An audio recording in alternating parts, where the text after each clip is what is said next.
Olá! Hoje vamos mergulhar num tema, assim, fascinante e ao mesmo tempo bem misterioso de algumas tradições afro-brasileiras. A figura de Iamilê, a grande mãe ancestral.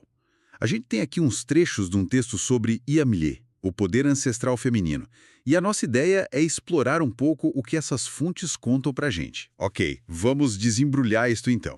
A gente quer entender melhor quem é essa força, né? Qual a importância dela na tradição iorubá e, claro, como isso aparece aqui no Brasil, no candomblé. Vamos olhar os símbolos, essa mistura de respeito e, às vezes, um certo receio que ela causa. As fontes detalham essa vinda dela para o Brasil, parece? Exato. É bom começar por aí. Iame não é bem uma orixá como, sei lá, Iemanjá ou Oxum, que são mais conhecidas do grande público, né? Ela é descrita nessas fontes mais como a personificação do poder feminino ancestral mesmo, uma energia coletiva, sabe? Uma força, assim, muito antiga, muito potente, ligada à própria criação na visão iorubá. E essa força toda veio para aqui, atravessou o Atlântico. Os textos que a gente leu são bem claros, né? Dizem que esse culto, ou melhor, esse conhecimento, esse respeito por Iame, chegou com as mulheres africanas escravizadas. Eles até destacam uma figura, Maria Júlia Figueiredo, Iao Moniquet, uma sacerdotisa super importante lá do terreiro da Casa Branca. Sim, e os títulos que ela tinha, que as fontes mencionam, são muito importantes para a gente entender essa conexão. Ela não era só uma Ialorixá comum, digamos assim. Ela tinha o título de Ialode. Que significa o quê, exatamente? As fontes traduzem como a primeira entre as mulheres, ou tipo, a líder das mulheres na comunidade, né? E também Erolu, que é um título ligado à sociedade Ogboni lá na África, um grupo de anciãos com muito poder, muito respeito. Então, ter uma sacerdotisa com esses títulos logo no começo do candomblé aqui mostra que essa ligação com o Yami não é algo novo, não é secundário, entende? Faz todo sentido. Isso já mostra que essa reverência estava lá na base, é um dos pilares mesmo. Mesmo que não fosse algo tão aberto, né? Tão público quanto o culto para outros orixás. Os textos falam que era um culto mais restrito, talvez mais secreto. Isso, essa coisa mais reservada é bem característica dela. Não é uma divindade que tem aquelas festas enormes abertas para todo mundo, como outras. A reverência a ela acontece em momentos mais específicos, muitas vezes dentro da comunidade do terreiro. Tipo a cerimônia do Ipadé, que eles mencionam. Exatamente, o Ipadé é o exemplo. É um ritual dentro da liturgia do candomblé que busca justamente essa harmonia com essa força ancestral. É reconhecer e dar o devido respeito a esse poder feminino gigante para garantir o equilíbrio, afastar coisas ruins, sabe? É um jeito de mostrar que se reconhece o poder dela sobre os caminhos da vida. E esse respeito todo já começa no jeito de falar dela. As fontes dizem que só chamar de minha mãe já tem um peso enorme. É reconhecer essa ligação ancestral. Mas ela tem vários nomes, né? Que mostram lados diferentes dela. Olha, o que é fascinante aqui é justamente isso, essa variedade de nomes. As fontes exploram isso como se fossem chaves para entender como ela é complexa. Não é um poder de um jeito só. Tem Yamiagé. A Gé, tipo, feiticeira. É, a tradução é por aí, minha mãe feiticeira. Mas não no sentido negativo que essa palavra às vezes tem aqui pra gente, né? É mais sobre o domínio dela sobre o oculto, as energias que a gente não vê, a capacidade de mexer com o destino, com a sorte. Um poder que tanto pode ajudar quanto complicar se for desrespeitada. Entendi. É mais sobre domínio das forças da natureza, então. Isso. Aí tem Yami e Elei, a mãe dona dos pássaros. Esse nome, segundo as fontes, está ligado à capacidade dela de, de transitar entre os mundos, sabe? O mundo que a gente vê, o Aie, e o mundo espiritual, o Orum. Os pássaros, principalmente os da noite, são os mensageiros dela, símbolo desse poder de voar, de ver na escuridão, de saber segredos. E ainda tem Yami Agba, né? Sim, Yami Agba, a grande mãe ancestral, ou a mãe anciã. Esse nome já puxa para a ligação dela com os antepassados mais antigos, com as gerações lá de trás, com a sabedoria que vem com o tempo, com a origem da vida mesmo. Ela guarda a memória coletiva feminina. Essa variedade de nomes mostra isso: poder oculto, capacidade de ir além e essa raiz ancestral profunda. Mas tem um nome que as fontes tratam com um cuidado especial, né? Yami ou Soronga. Dizem que quase não se fala em voz alta. e que quando alguém pensa muito nesse nome, faz até um gesto cruzando as mãos na barriga e depois na nuca. Por que essa intensidade toda com esse nome? Essa reverência maior, que pode até parecer medo para quem olha de fora, é fundamental para entender Yami. As fontes deixam isso bem claro. Ela não é má, o nome é o Soronga, e todo esse respeito em volta dele vem da consciência do poder dela, que é absoluto, é meio indomável, sabe? E a Mio-Soronga representa, digamos, o lado mais selvagem, mais cru dessa energia. É o poder da natureza na sua forma mais pura, que dá vida, mas também tira. O gesto de cruzar a barriga e a nuca é um sinal de humildade, um pedido de proteção. É reconhecer que você está lidando com uma força que manda nos limites da vida e da morte, da ordem e do caos. Aqui é onde fica realmente interessante. Essa ideia de um poder que não cabe na nossa divisão fácil de bom e mal. Ela simplesmente é a fonte de tudo, com todas as possibilidades. E o perigo, pelo que as fontes indicam, não está nela em si, mas no que acontece se a gente ignora, desrespeita ou tenta usar esse poder de forma errada. Aí sim, você pode acordar os lados mais duros dela, quase como uma lei de causa e efeito do universo. Exatamente isso. Ela é o ciclo completo: gerar, cuidar, proteger, mas também cobrar, transformar, acabar. É a ambiguidade básica da vida. O respeito a Yami, principalmente como Osuronga, é assentar essa complexidade, é entender que o mesmo poder que faz nascer é o que rege o fim. Ignorar isso seria até perigoso. Por isso, o gesto de submissão, de pedir licença, pedir proteção.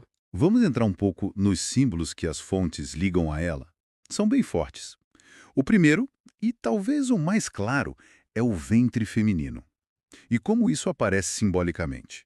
Os textos falam da cabaça, a igba, e do ovo, o einha-adiá. Se conectarmos isto ao quadro geral, olha, esses símbolos são até universais, mas aqui eles ganham uma força especial. O ventre é esse lugar sagrado onde a vida começa, né? O mistério da criação. A cabaça, a igbá, principalmente aquela de duas metades que se encaixam certinho, é uma imagem muito forte do cosmos. Uma metade é o Aê, a terra, o mundo visível. A outra é o Orum, o céu, o mundo espiritual. Juntas, elas guardam o universo, o masculino e o feminino, e são o próprio útero cósmico de onde tudo vem.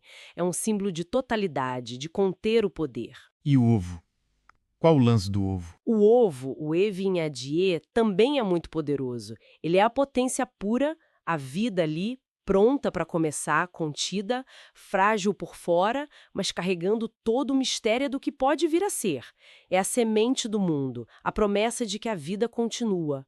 Por isso, as fontes dizem que Yami é muito procurada por mulheres que querem engravidar, buscando a bênção dela para a fertilidade. E a oferenda de ovos com dendê que eles mencionam. Sim, essa oferenda de ovos, geralmente com azeite de dendê, o iepo, pupa, funciona como um jeito de acalmar, de buscar equilíbrio, Acalmar em que sentido? no sentido de pedir que essa força imensa seja favorável, sabe? O ovo é essa vida em potencial. O dendê é um elemento quente, de muita energia vital, de axé, ligado à transformação e também ao poder das mães ancestrais. Então, oferecer ovos com dendê para Yami é como pedir, olha, que essa sua força traga vida, fertilidade, que equilibre as energias, acalme o que tiver agitado demais e que afaste qualquer coisa ruim que possa atrapalhar. É um diálogo simbólico com o poder da criação. Muito profundo mesmo. E o outro símbolo importante que as fontes exploram é o pássaro, né? Especialmente a coruja. Daí o nome que a gente já falou, Yami Eleie, a Senhora das Aves. Como funciona esse símbolo? O pássaro, e a coruja em particular, é como um veículo para vários significados ligados a Yami. Primeiro, essa coisa de voar, de ir além do chão, ligando ela ao Orum, ao espiritual. Segundo, a coruja é noturna, enxerga no escuro. Isso simboliza a capacidade de Yami de ver o que está escondido, de saber os segredos, de ter acesso a conhecimentos que não estão claros para todo mundo à luz do dia. O canto dela à noite, como as fontes falam, muitas vezes é visto como um sinal de que ela está por perto, um aviso ou um chamado, para prestar atenção, para ter respeito. Os textos até contam um mito interessante que ela podia virar pássaro e pousar em árvores sagradas, tipo o Iroko, e por isso teria o costume de não ficar embaixo dessas árvores à noite. Isso mostra bem como a crença vira prática no dia a dia, né? Isso mesmo, esses detalhes são importantes. O Iroko por si só já é uma árvore sagrada para os Yorubás, um portal entre os mundos, onde moram espíritos com muito axé. Ligar Yami ao Iroko, dizendo que ela pousa lá como pássaro, só reforça esse papel dela de guardiã dos segredos antigos e do domínio dela sobre essas fronteiras entre o que a gente vê e o que não vê. Evitar passar a noite embaixo do Iroko é um jeito prático de mostrar respeito e de não perturbar essa energia ou de não ver algo que você não está pronto para ver. E a história de que as sacerdotisas mais velhas, mais experientes, usavam penas de certas aves nos cabelos. Isso é como se fosse uma marca visível dessa ligação. As penas, principalmente de aves noturnas ou sagradas, viram um símbolo do poder e elê que aquela sacerdotisa tem ou com quem ela tem uma conexão forte. É um lembrete para ela e para a comunidade dessa ligação com esse lado de Yami, do acesso dela ao saber oculto e da proteção que isso pode trazer. É como se o símbolo fizesse parte do corpo da sacerdotisa. Falando em rituais, os textos citam a sociedade e a dança Gelede, que tem lá na África e Yorubá. Descrevem que os homens usam máscaras super elaboradas para homenagear a grande mãe e o poder de criar feminino, tentando acalmar ela e garantir fertilidade e bem-estar para todo mundo. Mas dizem que essa prática não pegou tanto aqui no Brasil. Por que será? Pois é, isso levanta uma questão importante sobre como as tradições mudam quando chegam em outro lugar, né? Da diáspora. As fontes dão algumas pistas para explicar por que a GLD não ficou tão forte aqui quanto lá na África Ocidental. Uma razão pode ser a própria organização social e religiosa dos terreiros de candomblé aqui. Desde cedo, as mulheres dizia orixás, mães pequenas, equedes, tiveram posições de liderança muito fortes, muito visíveis. Entendo. Talvez essa força feminina já tão presente fizesse com que um ritual específico de homens homenageando o poder feminino não fosse tão central, tão necessário como era lá na sociedade de origem. A dinâmica de poder já era outra aqui, né? Pode ser. Outra coisa que apontam é a força que o culto aos Egungun ganhou no Brasil. Egungun é para reverenciar os ancestrais homens. Também usa máscaras complexas, tem rituais coletivos para trazer a presença dos ancestrais para o mundo dos vivos. É possível que o culto a Egungun tenha ocupado um espaço ritual parecido, nesse sentido de culto ancestral, com máscara e coletivo, que na África era parte da Gelede também. As condições daqui, a necessidade de refazer laços e honrar os antepassados, pode ter favorecido uns cultos mais que outros. É uma adaptação cultural muito interessante de observar. Faz todo sentido pensar nessas adaptações. E qual é a relação de Yami com as orixãs femininas mais conhecidas? Tipo Oxum, Iemanjá, Nanã, Oiá, Obá e Ewa. As fontes falam que tem uma ligação bem profunda. Sim, as fontes trazem uma visão bem interessante sobre isso. Essas orixás femininas não seriam entidades totalmente separadas de Yami. Elas seriam como manifestações diferentes, aspectos específicos dessa mesma força feminina primordial que é Yami. Entendi. É como se Yami fosse a grande fonte, a matriz original do axé feminino, sabe? E cada orixá feminina expressa um lado desse poder no seu campo de atuação. Oxum nas águas doces, ligada à fertilidade, amor, riqueza, mas também esperta, né? Iemanjá como a grande mãe dos oceanos, protetora da família. Nanã, a mais velha, das águas paradas, da lama, ligada à morte e ao renascimento. Oiá com seu poder sobre ventos, tempestades, transformação e o contato com os mortos, e Ewa e Obá com suas próprias características ligadas à pureza, à guerra, ao sofrimento. Todas elas têm dentro de si essa capacidade de gerar, proteger, nutrir, mas também de serem duras, transformadoras ou até destrutivas. São como qualidades ou caminhos diferentes da mesma energia básica de Yami. Então, quando se cultua Iemanjá ou Oxum, de certa forma se está cultuando um aspecto de Yami. Por essa visão que está nas fontes, sim. É reconhecer aquela força ancestral se mostrando de um jeito particular, com uma personalidade e um domínio específico. Yami seria o todo, antes de se dividir nesses aspectos. E as fontes até trazem um exemplo bem concreto de como esse culto a Yamin ainda acontece no Brasil. Citam o ritual no terreiro do Axé Usumaré, lá em Salvador, que rola durante as festas de Oxum. Exato, esse exemplo é ótimo.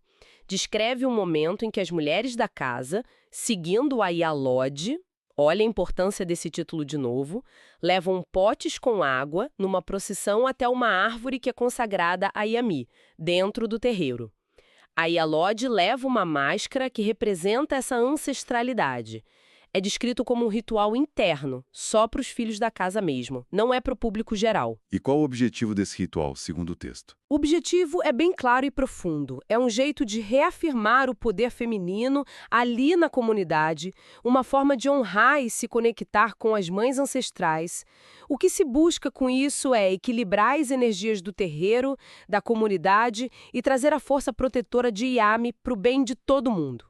É como pegar aquela energia que pode ser temível das mães e transformar em bênção, em proteção. Mostra que o culto continua, se adapta, se integra a outras festas, mas mantém seu jeito próprio e reservado. Então, o que tudo isso significa, né?